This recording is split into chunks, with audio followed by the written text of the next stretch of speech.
Hi, everybody. Welcome back to the channel. I'm Rebecca, your host, and this is Crafting and Crime Daily. And today we're going to talk about day 3 and day 4 of the Laurie Schaefer murder trial. Oh my God. We're going to hear from Laurie and we're going to hear from her daughter.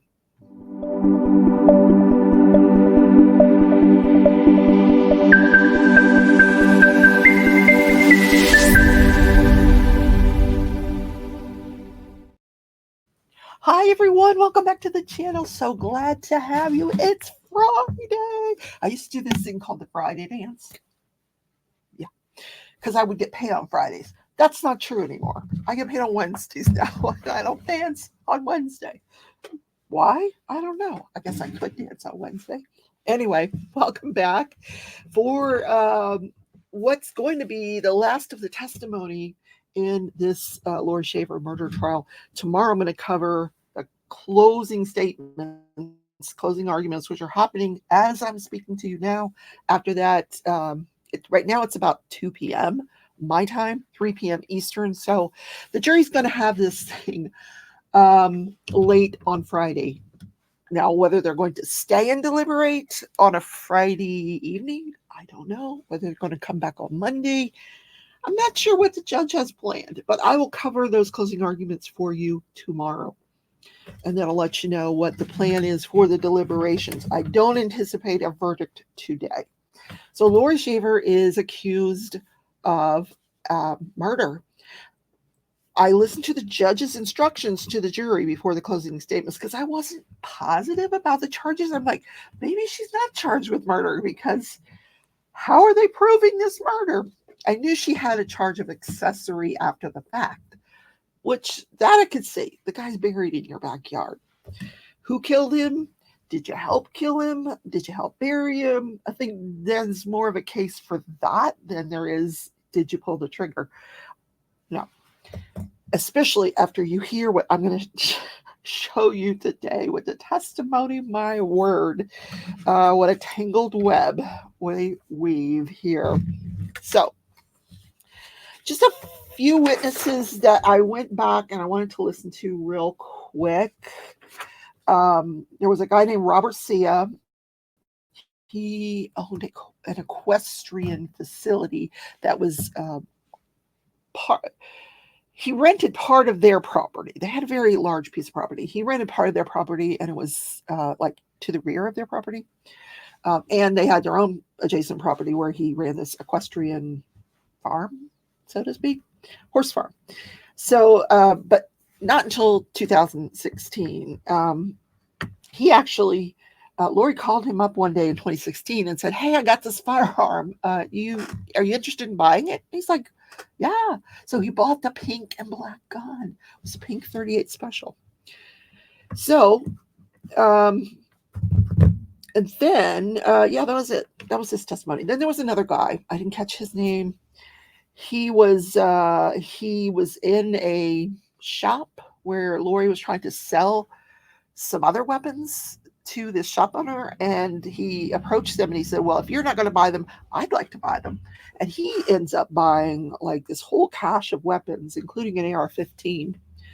And that was in the first week of December of 2015. Now, keep in mind, with everything you're going to hear today, that what the state is alleging is that this murder occurred on November 7th of 2015. That is the last day anybody ever heard or saw anything from Michael in person. Now, there were Facebook posts and there were texts and things that were allegedly from Michael, but nobody saw him in person. No outgoing phone calls on his phone, no incoming calls or outgoing calls to Michael on Laurie's phone. More on that later. Okay, then we heard from going back to this guy, he paid $1,000, got all these guns, including an AR-15. Then we hear from a woman named Wilma Nicholas. This is the nosy neighbor lady, according to the daughter. She's like, she's really nosy. Anyway, neighbor. It's a very rural area, so I don't know what she means by neighbor, but she could see her property. And apparently she could smell her property. She said there was at one point in 2015 where there was quite a rank smell coming from her property. She said prior to that there had been a dead cow on the defendant's property, and she remembered that smell. This was similar smell, but I guess it eventually went away. Anyway. Then there was a bank officer that took the stand, Marina Finance Bank. Apparently, someone in Michael Schaefer's name applied for a bank loan online. And it's called an LBM, a loan by mail. Never heard of this. The bank never sees the person they're loaning the money to. They just mail you a check after you fill out the forms. You get the money. As soon as you cash the check, then they start collecting. And the deal was he was going to pay $132 a month. And so they sent out the check on November 30th. Yeah. 3 weeks after he's gone missing, they send out this check. It's cashed. They don't get any payments on it. Nope. We don't. And it went to his address. Yep. Interesting, huh? Okay, then we heard from a guy with the Lake County Sheriff's Department. He was part of the homicide investigation. His expertise is financial matters, but he also is a Facebook expert because he does a lot of stuff on Facebook. Anyway, you want to catch a criminal, you got to check their Facebook account. I've learned that. Even civil, that is one of the first things I did. I'd tell my paralegal, have we seen the Facebook account? Get on the Facebook account. I want to see what they're posting, especially these people that are claiming injuries. What's on their Facebook account? Let's see it. Let's see it. Yeah. Now it would be Instagram. I want to see their Instagram. I want to see their X, which used to be Twitter. I want to see all that stuff. Yeah, bring here. Do they have a YouTube channel? Yeah. Oh, okay. What are they posting about? Let's look at that. Okay. Anyway, I digress. Okay. So he actually was saying, he spent a lot of time on the stand to say this, that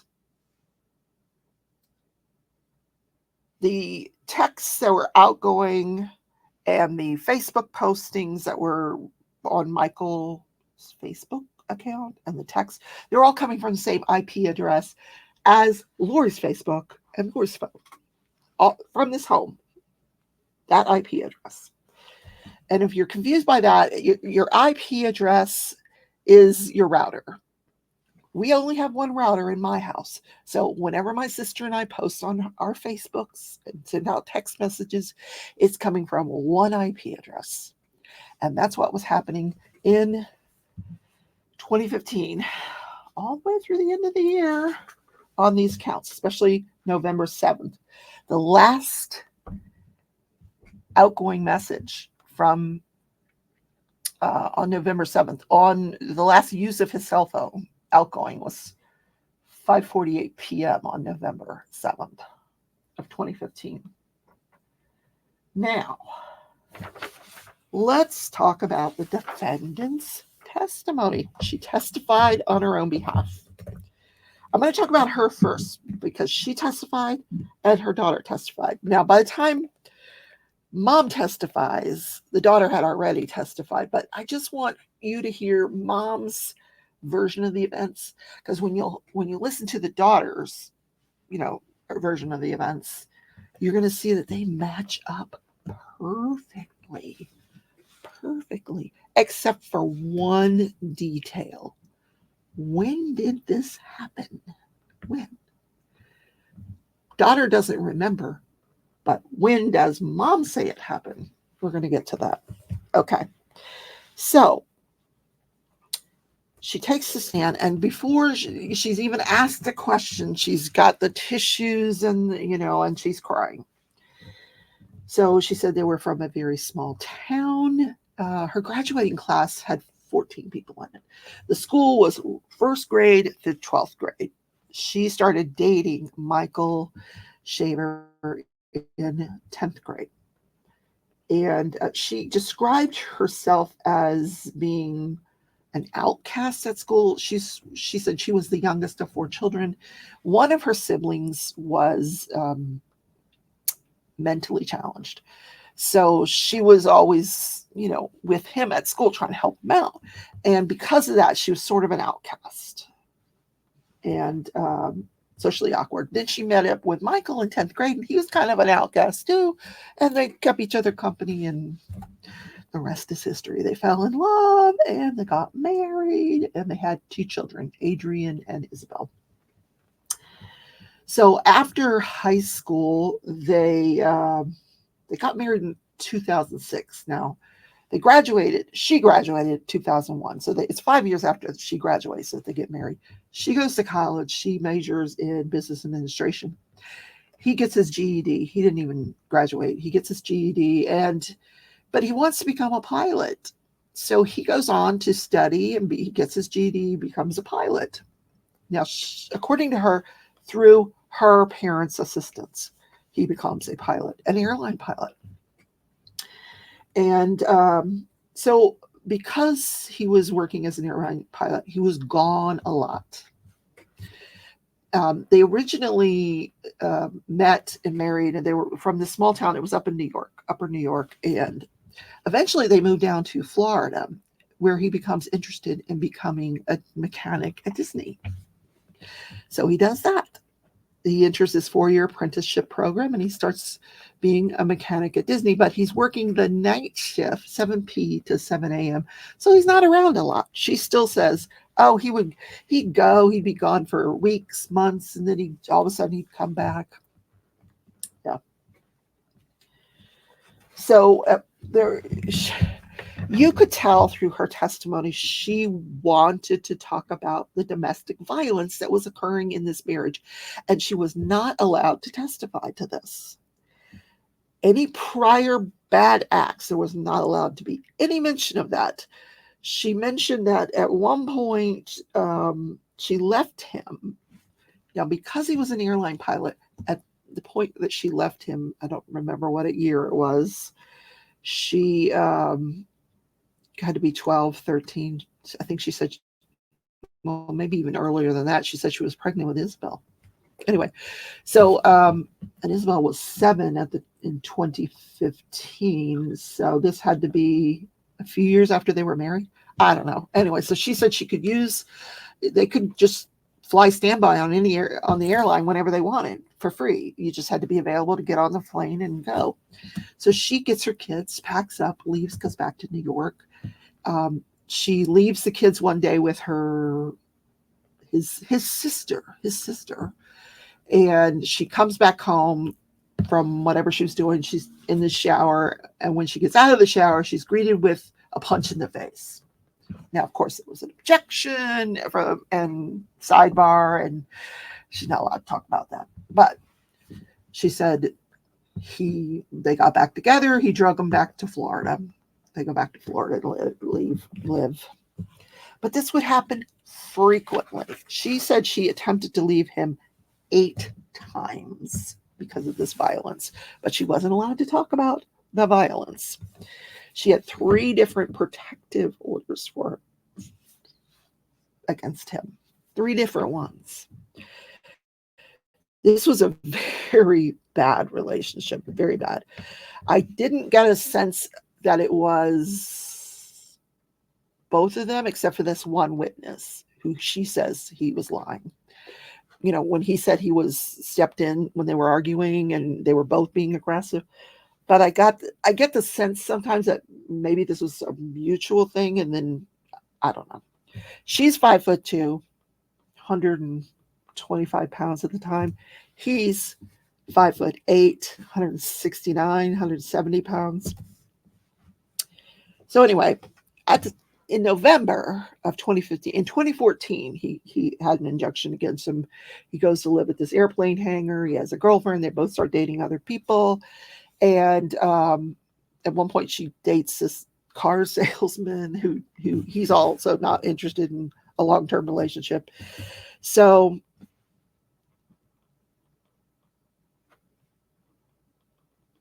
where was I? going with this? Oh, goodness.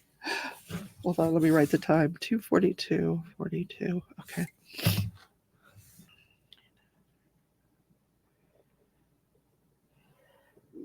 So in 2015, he was ordered out of the house, not allowed to be in the house anymore. And so there was a lot of this back and forth. He'd be ordered to leave, he'd come back, they'd get back together. But she was always threatened that, this last time that, if he came back there, she would lose the kids. That DCF had told her that. Department of Children and Families had said, if we find him in this home again, you take him back, we're taking those kids from you. Yeah. So then she starts talking about Jeremy. So I want to play for you. Well, first let me tell you, she says, I didn't meet Jeremy in a park. I met him at the school. His son went to the school. My daughter went to this school. We met at the school. When he pulls up behind her, and apparently she her face had bruising all over it. He hands her a Post-it note. This is, I see that you have an issue. I can help you with that. And they become friends at first. They did go to the park, and they would have conversations in the park. She said that the Department of Children and Families even offered to relocate these kids, relocate the whole family, change their names, so she could get away from Michael Shaver. Now, I wish her defense attorney had put some of that into evidence. Like, could you not get this evidence that DCF was going to do this? They were going to protect this woman? She declines. She says, no, the kids, this is a wonderful school. They love this school. We're in a good place. No, I don't want the protection. And she was, yeah, she felt like the kids were settled. She felt she was stronger because she was getting counseling, and she felt like at this point she could handle the situation. So she didn't want to change their names or get relocated. But she gets Michael. He comes back. Yep, he comes back. So she says that, here's what she says happened that day. Now, what day is this day? We're going to find out what day this is. Here's the testimony. So let's transgress into this event that led to these charges. Laurie, okay? You remember the event? You're in the house, correct? I was in the house initially. Michael did not enter the house. Okay. Was it morning, noon? Take us through it. Morning. Okay. And tell the jurors how this transpired. I got up, got my coffee, and then that's when I noticed he was sitting on the back patio. We had 2 tables. There was like one long line, and then there was a smaller round table with 2 chairs. I seen him sitting there. So I got the kids. I don't remember if it was Pop-Tarts, breakfast bars, whatever. They're Ovaltine. They always had Ovaltine. They had tables in their bedrooms. I went in and got them their clothes, gave them their breakfast, turned on the TV, and I just said, no, eat your breakfast, get ready for school, which they did. Just like every other morning, I'm going to go out and take care of the animals. We had over 400 birds. We had pigs. I rescued a horse. There was lots of animals on the property. Okay. So that was not unnormal for me to go outside while they were inside getting ready. So I went out there, but I knew he was sitting out there. I could see him through the kitchen window out in the back patio. So I went out there and we started talking, and it escalated. And I went to walk back in because this wasn't going anywhere and he was not leaving. And I opened the sliding glass door to go in. And when I did that, he took my phone and slammed it up against the sliding glass door. There was an imprint of my thumb on that sliding glass door. He grabbed my arm, pulled me down into his lap in the furthest chair that was, I don't have a picture in front of me, but the sliding glass door, there was like a post, and there was we had like a bistro table sitting there in front, and on this further side, I guess, in front of the sliding glass door, there was a chair. So he had pulled me down in his lap. He was holding on to me. And at that point, I was just trying to convince him, like, okay. We'll work it out. What's he saying to you during this, Laurie? I was talking at that point. I was scared. That's what I'm saying. Okay. We can work it out, because that's what I did every single time, because I was scared. And he told me not this time. Was he upset about anything in particular that you're aware of? Yes, he found out I had gotten pregnant. From Jay? Yes. Okay. So is he mentioning that in his discussion or what? Oh yeah. I mean, not at that time. We had it was previously before he pulled me into his lap, but I mean, he knew. Okay. So I was like, okay, we'll work it out, because at that point I had already had the abortion. Okay. So are you facing the house or facing away from the house? Tell us your direction. I'm facing looking out to the back pasture. I'm on the back porch, but I'm not looking into the house. Okay. Now, he spins you around and you're in the chair, I take it? I'm in his lap. He's holding me there. Okay. And then he pushed me to the ground.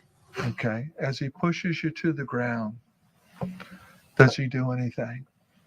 After he pushed me to the ground, he was kicking me in the stomach. Okay. Presuming you were pregnant or something? Yeah, and I had already told him I had the abortion, and I was screaming at that point. Okay. Is he making any threats to do any harm to you, any serious bodily harm? Yeah, I mean, he said not this time. He said I was not getting away. Okay. Not this time. I mean, we had been through so many events, but that's not the first time. I mean, he had pulled a gun out me at Publix in Claremont. This was not the first time. Let's not talk about prior events. Okay? Yeah, I'm sorry. So you're on the ground and he's kicking you. In the stomach. Okay. Is he kicking you hard? Yes. Okay. Very hard. Is he I was making any? curling up. Okay. Is he making any statements of any intent to kill you or anything of that nature? Yes. Okay. Is he speaking in such a level that the children could hear this? Oh yeah, we both were. Okay. I was screaming. Okay. As he's doing this, and he's not relenting on it, did he have his foot anywhere? Well, that went on for a few minutes, and then he put his face or his foot on my face, Okay. smashing it into the patio porch, Okay. whatever you want to call it. As he has his foot on your face, is it on the front of your face, the side of your face? I was facing him. Now I'm curled up facing the house, and it was just like this. Is he continue to yell? Hmm. Is he yelling at you? Not at that point. Nope. Okay. No. We were sitting there, and I could not yell anymore. We heard He's from. just sitting in the chair as he's smashing my face into the porch. What's the next thing you recall? The next thing I see is I can't even say that seen her. I more or less heard it. And then I think I seen her.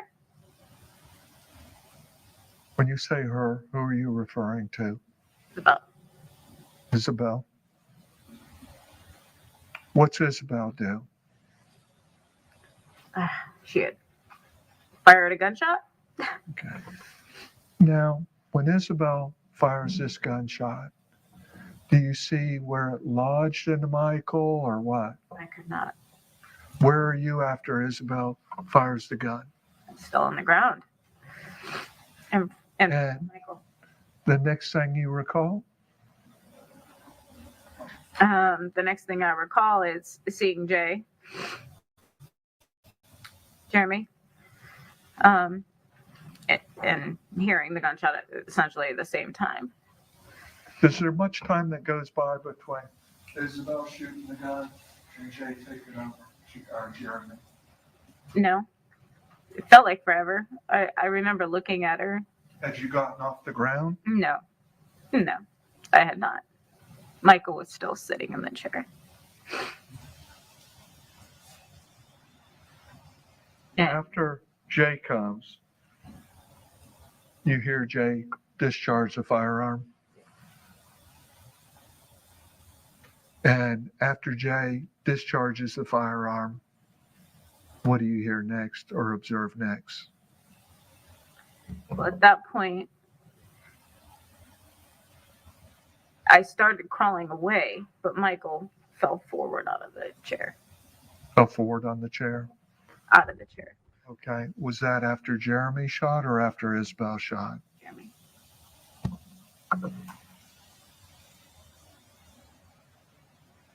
After Jeremy makes that shot into Michael, what happens after that? I got up. We went into the house. We went into Isabel's room. And Now, who has the gun at that point? I don't recall that he had the gun. I don't know. Okay. He Did you see? was the last one with the gun. Okay. Did you see Isabel carrying it after that? No. But it wasn't carried into her room where we were having a conversation. Now, Jeremy makes that shot. You get up, you go into the house. Are any statements made by Jeremy? Yes. So he tells me to take the kids, get them out of the house, and he would take care of it. He insinuated that if we said anything, that she would be taken away. And he said that he was not going to take the blame for this. So what did you do? I took the kids. I left. That's what I always did. I took the kids and I left. Where'd you take them? I took them to school. I wanted to get back home. I did not know what was going to happen after that, but I wanted to get the kids out. And the only place I had to take them was school. It wasn't that far away. So you take the kids to school, Mhm. come back to the house. Is Michael there? No. Is Jay there? No. And we had a conversation with Aiden. I remember that. He had obviously heard commotion. And he didn't know what happened. He didn't see it. He was in his room, which was at the further end of the house. And I had just told him, your dad's going away for a long, long time. And insinuated that he was going to jail.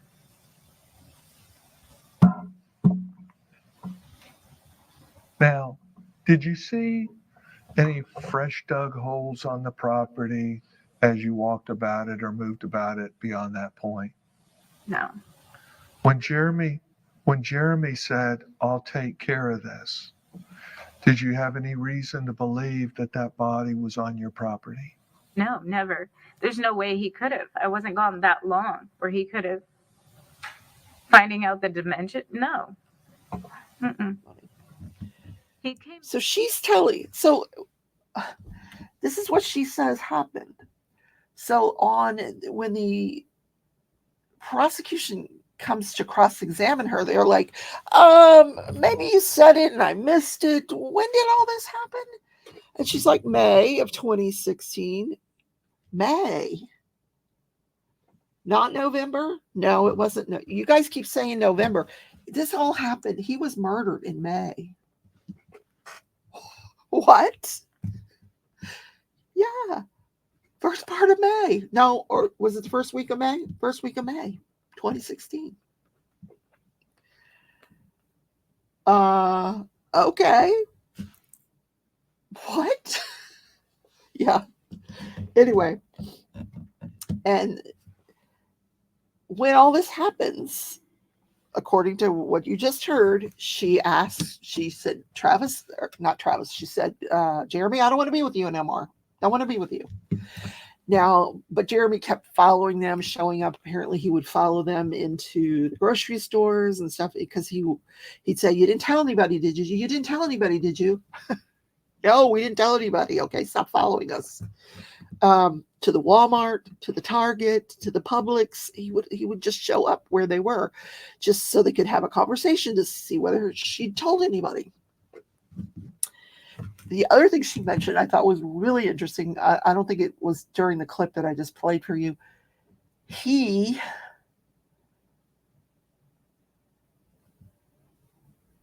didn't look like he did on the stand. Remember I say it looked like he just walked off a romance novel, Harlequin romance novel? She said he did not look like that when I was dating him. Okay. He didn't have that beard, the long hair, and all that stuff. Interesting. So, she claimed she did not own a tarp, a blue tarp. They didn't own one. She didn't own any of these green straps that have the wrench on them. Didn't own that. And then she was mentioning that she is OCD and she likes a really clean house, which I thought was an interesting detail for her to provide. So when she comes back after dropping the kids off at school and comes back and Jeremy's gone, the husband's gone, is she just like cleaning up? What's she doing? Anyway. So after the body was found, which was in March of 2018, she moves with her then husband, Travis. So she meets Travis that same month, the same month of the murder, the end of the month, the first week of the month, the murder, end of the month. Now, she's broken up with Jeremy, who she says has committed the murder. Now she's with this guy, Travis. And in September, they decide, because of Isabel's birthday party, they're going to throw this big elaborate birthday party, that they need to have this concrete slab poured and build a fire pit, and they're going to do fireworks and blah, blah, blah. Anyway.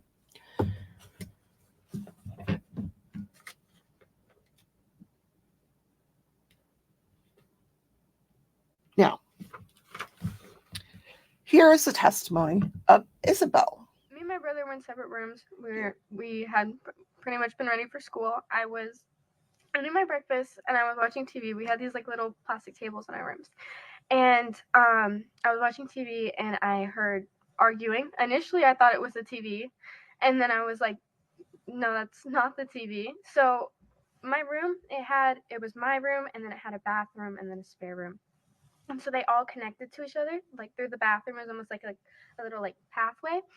And so I heard, the fighting and the yelling, and it escalated. So when I was little, I would go through there to like sneak around, and I opened the spare room door, and in front of the spare room door was the dining room. And in front of the dining room, there was a glass door, like a sliding glass door. So I opened the door to the spare room, and I stood there, and I saw my father, and he wasn't supposed to be there. And my mom and my father were fighting, and my mom went to leave the argument, leave the porch. They were out on the porch, and he pulled her by the arm, and he pulled her into her lap onto one of the porch chairs, and he held her there, and then she was like, "We can work things out. Like we'll figure this out. It'll be different." And he was like, "No, there's no next time. There's no figuring it out." And he pushed her onto the ground. And he started kicking her in the stomach and in the back.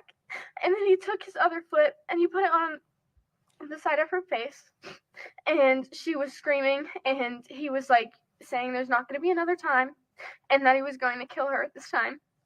And I heard my mom screaming for help, obviously, and then he put his foot on the side of her face and pushed it into the ground, and I didn't hear her anymore. And sorry. And so I went to my mom's room, and I went at her end table, and I grabbed her gun, and I went back out, and I went to the door. The door was already open, and he had my mom on the ground still holding her to the ground, still kicking her.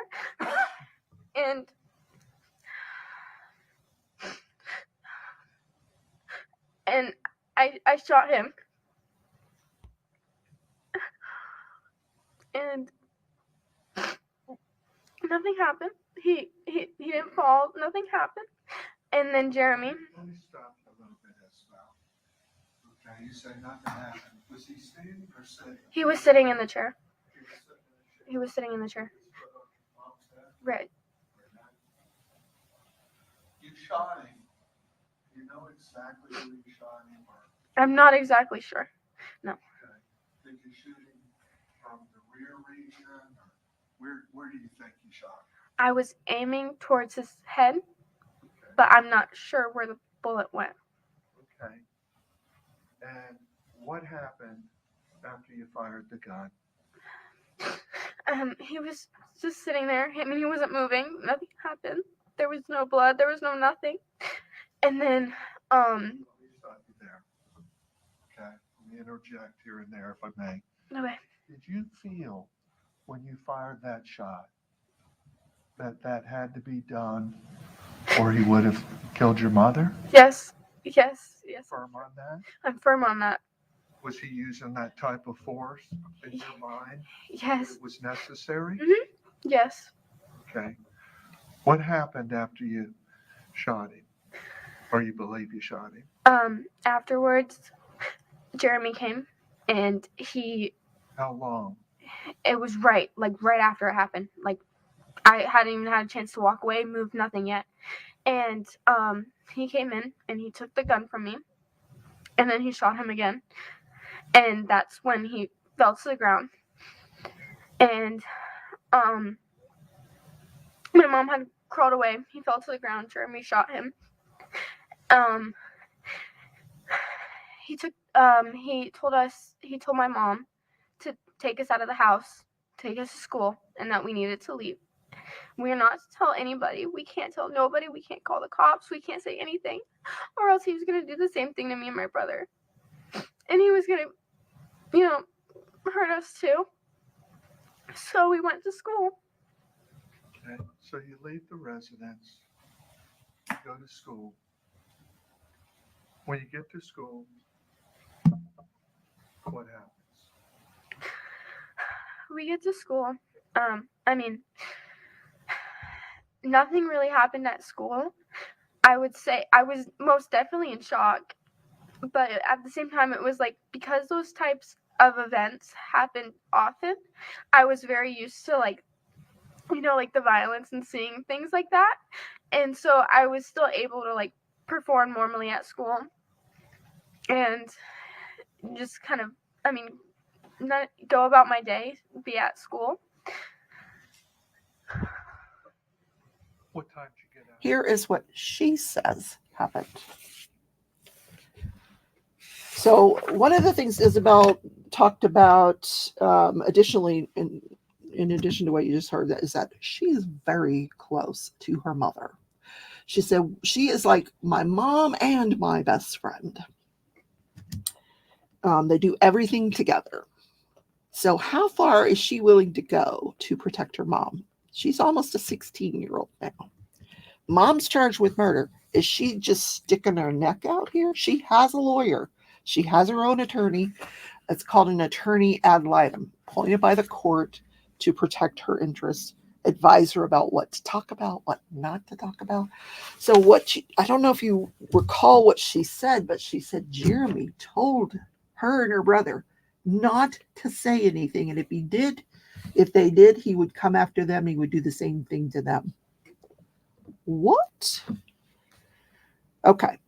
But she said her dad was not much of a father to her. He was combative.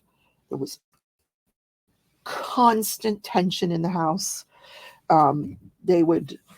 He wasn't home a lot, but because he worked midnights and then he would sleep during the day. But if he was actually physically in the home and, awake, they would be stuck in their rooms because there was so much tension. They didn't want to come out. He was very aggressive. Okay. She said there were frequent physical altercations between mom and dad, and she felt that her mom needed her protection, and she felt like she perceived her mom as the victim. Now, she's asked about going to school that day. You went to school after you pulled the trigger on your father? She goes, yeah, I was kind of in shock, but I've done this so many times. I've gone to school after this violence would occur. He'd beat her up, and well, she wasn't allowed to say that, but the violence would occur because this would happen so frequently that I was kind of used to it. Like I knew how to get into my day and do my work, and what? It's crazy. Anyway, so mom and daughter had no idea that this man, their husband and father, was buried in the backyard. Now, mom said she wasn't gone long enough. She dropped off the kids, came back. Jeremy was gone. Her husband's gone. And she hadn't been gone long enough for him to have buried him in the backyard. What the heck is a jury going to do with all this information? If I was a juror, I'd be shaking my head. What the heck is going on here? If Jeremy was involved, then he's a really good liar. Really good liar, because he stood on the stand and no one ever asked him. None of the attorneys ever asked him. I thought the defense attorney would say to him, are you here under a plea deal in exchange for your testimony? I bet you he was. I am just betting you. There's no way. You would be a fool to take the stand without it. If somebody is accusing you of murder and you didn't do it, you better make sure you have a deal to take that stand. Well, either way, you probably would want a deal, right? So, you know who else has a deal? Wendy Adelson. Wait till we get to the Adelson trial. That's why Wendy has never been charged, because she has a deal, an immunity deal. So did they offer this guy immunity to testify? If they did, shame on them, because she was a battered woman. Why are we trying battered women for murder with no evidence? And the guy that allegedly did it is living happily ever after with his wife. Laurie said that her impression was that he probably dumped the body on his parents' property. Her belief was that they had 30 acres at the time. Apparently that turned out not to be true. They did not have 30 acres. They had 5 or whatever. And obviously the body wasn't there. The body was in her backyard, not his. So what do you guys think? Let me know what you think down in the comments, and I will bring you the closing arguments tomorrow, and hopefully a verdict on Monday. So have a great day, everybody. Take care. Bye.